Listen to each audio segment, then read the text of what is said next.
In today's one-to-one, we will talk with Cristina Vannini Goodchild about GDPR and some of the challenges faced by firms when also AML regulations are required to be in place at the same time. Today's discussion can be particularly useful if you're looking for support with your GDPR Compliance Checklist.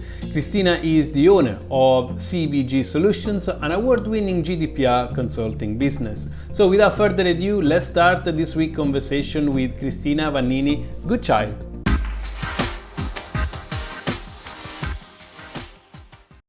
Cristina, welcome to FinCrime Agent. How are you today? Very well, thank you, Marco. Thank you for having me. It's a great pleasure. So I'm looking forward to our one-to-one today. So maybe can you please share with our audience your background and what you're up to in these days? Of course, with pleasure. So I come from a long career in global corporate organizations such as EDS, HP, General Motors, BSI, and Circle. And in one way or another, I've always been involved in governance and compliance, both in terms of implementing a governance and compliance program, as well as managing it once implemented. And I came across GDPR in my last role as head of data governance. And that made me realize that small organizations do not have access to the resources required to implement such a complex subject in a practical and sustainable way. So I decided to take the leap, left the corporate world, and started CVG Solutions. And so far, the business has gone from strength to strength.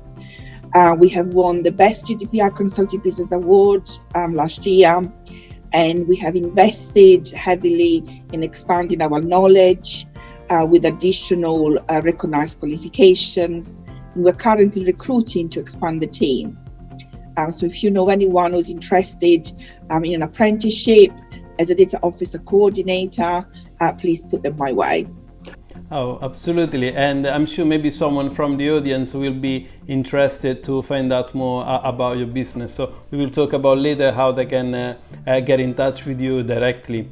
I wanted to start with the Article 6 of GDPR, which requires that data controllers must establish a legal basis for collecting and processing personal data, including those that are required for the AML purposes. So this immediately makes me think about the possible challenges, right, that are faced by financial institutions as they are asked obviously to comply with the CDD and KYC processes for their customers. I recall that under Article 6 of GDPR, there are also justifications that would allow a regulated entity to complete these AML obligations. Perhaps could you please tell us a bit more about these justifications? Yes, of course. So the GDPR is actually based on 7 principles. And the first principle is the principle of transparency, lawfulness, and fairness. Now, the lawfulness part of the principle is what is covered in Article 6, which provides 6 lawful bases for an organization to choose from. And as you quite said, Marco, they need to be justified. You can't just simply pick one at random. In the case of the financial institutions, they are required to collect data for AML purposes. Therefore, the legal basis that applies here is the legal obligation. So in other words, the financial institutions, who are the controller of the data, have a legal obligation to collect and process it for AML purposes. Okay, clear. So basically the aspect that they need to comply with because of AML is taking priority and allows them, of course, to maintain and keep those personal data related to their customers, right? Okay. So another significant change that was introduced by GDPR, I think, is presented by Article 17, which provides the right to be forgotten. I think many people already have heard of this right that they have now since GDPR went into force. And I see a potential conflict here with this GDPR rule, as since the 4th money laundering directive was introduced, Customer due diligence and transaction records must be retained for 5 years by financial institutions. So how are firms dealing with this aspect or this apparent conflict between the two regulations? Yeah. So to start with, the right to be forgotten is not an absolute right. It only applies in certain circumstances, in particular, for example, if the controller no longer has a lawful basis to process the data. So, for example, the end of the contract. But there is another principle, so going back to the principle that I mentioned earlier, principle number 5 is about not retaining the data longer than necessary. So what this means is that an organization needs to have a retention policy supported by a schedule that document and justify how long each type of data is retained. If there is a legal requirement to retain data for 5 years, that is perfectly acceptable so long as it is justified. Hope that answers your question, Marco. Yeah, absolutely, it does, and it makes complete sense to me. So thank you for answering that. And keeping up to date data is now even more important, right after GDPR went live.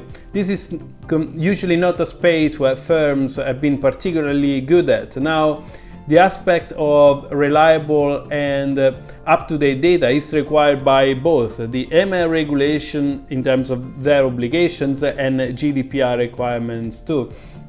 In line of these more recent changes that have been introduced by GDPR, have you noticed firms finally boosting their processes to ensure that the information are kept updated at all times? So interestingly enough, the answer is yes and no. Right. What I have noticed is that small organizations have made, real effort to comply with these requirements, while in contrast, larger organizations have made either very little or no effort at all. Now, bearing in mind, I am generalizing. I'm not pointing the finger at anyone. This is just a general observation. But on the whole, yes, organizations have taken this responsibility seriously, and they have implemented the required processes to comply and to ensure that data is kept up to date. And you can see that in different ways. So, for example, when I go to my dentist, as part of the check-in process, they always ask, are you still living in such and such address? Have you changed any of your medication, for example? While, for example, your bank, the other day I received an email from my bank to say, can you go into your account? No, not my account, it's not my bank account, my online account, to check that my email address and my contact details are still up to date. So it's done in different ways. So long as it's done, it doesn't really matter how it's done. Perfect. Yeah, thank you. So a bit of a mixed feeling there. It depends from the size of the organizations, but broadly they are moving into that direction, I understand, to get better keeping data up to date generally. And I also would like to touch base on data security. This is another key element of GDPR. Firms are required to review who can access customer data, so I understand this includes also those that are working in AML compliance, and in those teams data are constantly collected and processed as part of the KYC activities, for example, or AML transaction monitoring and so on. So how regulated firms are now dealing with this challenge? So in terms of security, so the regulation says that access should be on a need-to-know basis. So in other words, if an employee, in order to fulfill its duty, have to have access to the particular element of data, that is perfectly acceptable. Obviously, around it, there are other security measures that need to be put in place. For example, ensuring that the employee complies with confidentiality, that there is a formal approval for granting the various access, For example, I get my clients to put together what I call an access right matrix. It's a simple spreadsheet that just simply sort of state the job role, the duties of that role and responsibilities, the system that the role needs to access, and the access level and whether it's been approved. Then obviously, you need to also have some more technical security measures like encryption, like cybersecurity, and then there is the organizational security measures like pseudonymization and anonymization. So although the security or the article on security on the GDPR is actually the smallest of them all, but is the more important. So as a controller, an organization has an obligation to protect the data, and is also one of the 7 principles that I mentioned earlier. Fantastic. Thank you, Cristina. And I usually very into tech, so I want to ask you something on the technology side, right? So did you see specific solutions developed possibly in the Regtech area that could make life easier for the implementation of GDPR? And if yes, maybe you can give us some high-level example, possibly without mentioning a specific firm or provider. Yes, of course. So indeed, there are applications in the market that support GDPR. What I've seen is that the primary functions includes DPIA, which is data processing impact assessment, recording of consent, data mapping, data inventory, the logging of data breaches and subject access requests. But I think it's important, we have to remember that IT is an enabler. So what I mean by that is that the IT is there to support a process. So the process needs to exist in the first place. And before that, there is the awareness and understanding. So it's all well and good having a piece of software that enables an organization to carry out a DPIA.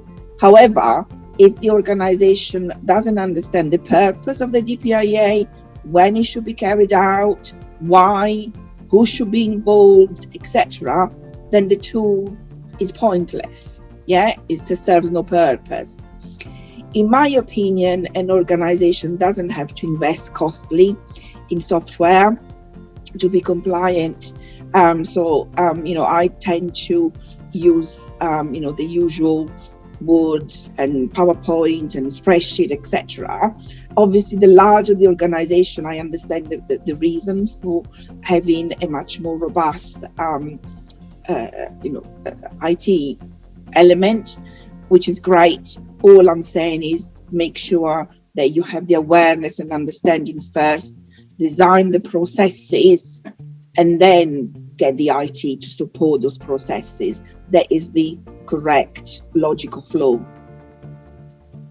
Thank you, Cristina. It makes a lot of sense. To me, it seems that when I look from an outside perspective, AML and GDPR regulations have some kind of natural tensions between them. If I can expand on that, I mean that one side, AML operations requires data and information to fight financial crime, and on the other hand, you have GDPR that is protecting consumers and how their data is used. So we are moving into a reality where more sophisticated methods to verify customer ID and financial activities are used more and more, like face recognition, for example, fingerprints, and all the personal metadata information and so on. So how do you see that tension between AML and privacy regulations evolving in perhaps the medium and long terms?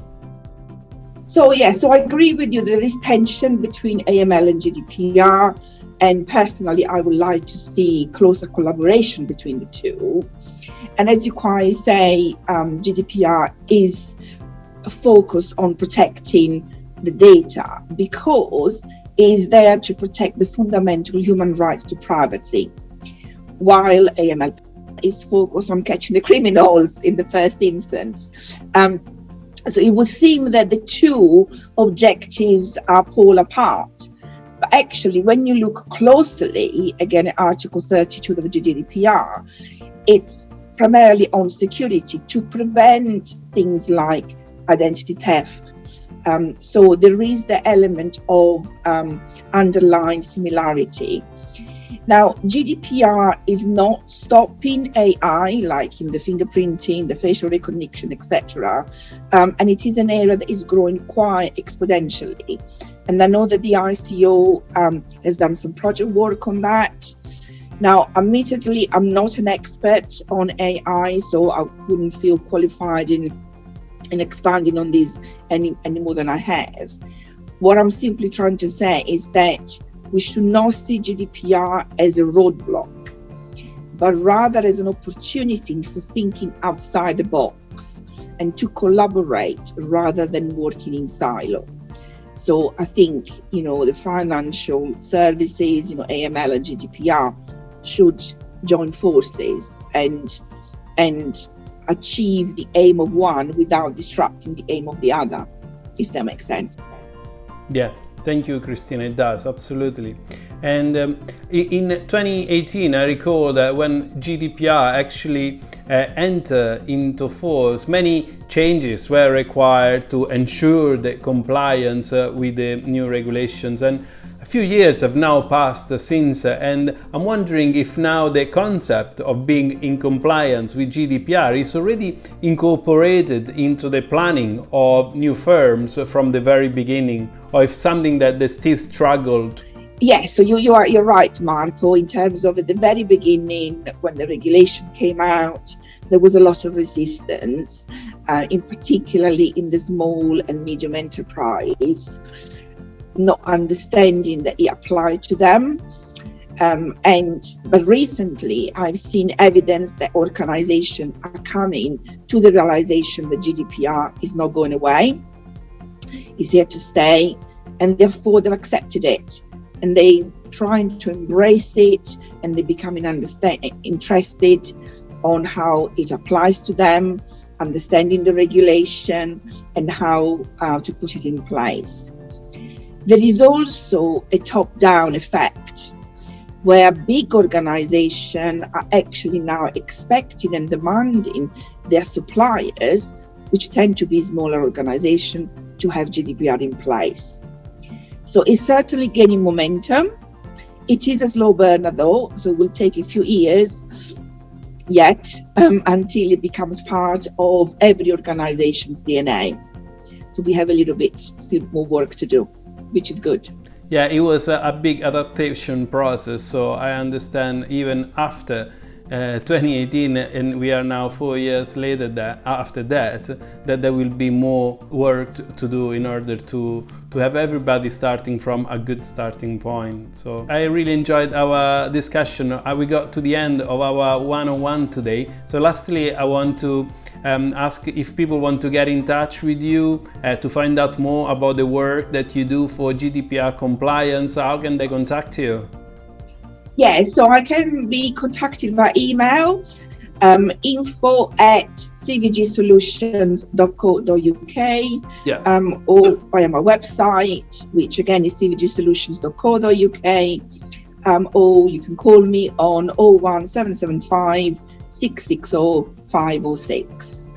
Okay, I will leave in the description of this video some of your contact details, either your email and LinkedIn profile perhaps, and so that people can contact you if they want to find out more about the work that you can do on the GDPR side. And I want to thank you, Cristina, for coming to speak at FinCrime Agent. It was a true pleasure to have you on my channel, and I hope we can get in touch in the near future with more insight and industry updates from your end. Absolutely, that would be fantastic, Marco. It would be my pleasure. Thank you for having me again. My pleasure. Thank you, Cristina. And with that, we got to the end of our discussion today with Cristina. If you haven't yet subscribed to FinCrime Agent, remember to click on that subscribe button so you will be notified as soon as new videos like the one you just watched will go live again on my channel. And lastly, thank you for watching. I hope you have enjoyed today's discussion with Cristina, and until next time, see you soon.